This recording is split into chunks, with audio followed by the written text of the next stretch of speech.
for joining us for our Word of the Day. This morning, as we're going to continue through the Bible, we're going to look at Acts chapter number 4. In this chapter, Peter and the rest of the apostles, of course, they've received the indwelling of the Holy Spirit back in chapter 1.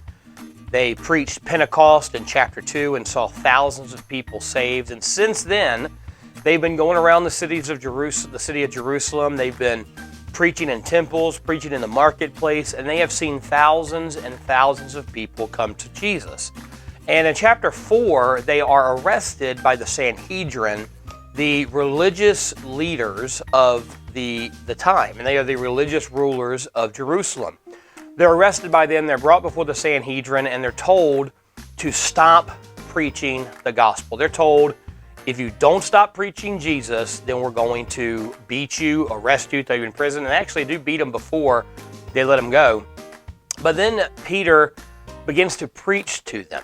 And he preaches a wonderful salvation message to them. And look what it says in verse number 13. When they saw the boldness of Peter and John, they perceived that they were illiterate and uneducated men. They marveled and they recognized that they had been with Jesus. This is just a beautiful picture of what God does in our life. You know, Peter was not a bold guy. He talked a big talk. Remember at the Lord's Supper, he says, Lord, I'll never leave you. I'll never forsake you. I will fight for you. Remember when he's arrested in the garden, he's hacking off ears trying to save Jesus, but then as soon as Jesus is arrested, he flees with the rest of them. He does follow him afar off, but then he denies him 3 times. And you know, after the crucifixion, he's going back to his old life. Even after the resurrection, he says, I'm just going to go back to what I do, what I know and what I do. And he's not a very bold, courageous man. But then he receives the Holy Spirit indwelling.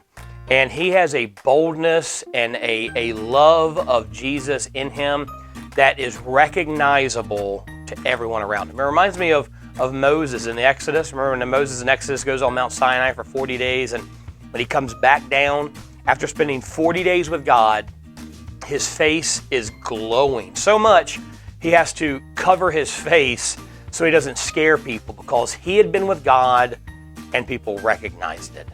That should be what we want in our life. We should want people to recognize we've been with God just by our life, by the way we live, by the way we treat people, by the way we act, by the way we respond to criticism, the way we respond to persecution, the way we respond to trials and anger, the way we love those who hate us, and we treat them with kindness and goodness, and we love our neighbor and we help the less fortunate. And our life should be a beacon that we have been with God. That's our greatest witnessing tool.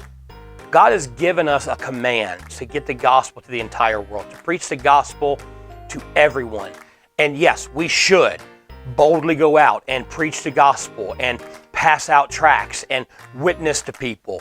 But your greatest witnessing tool is your life with God.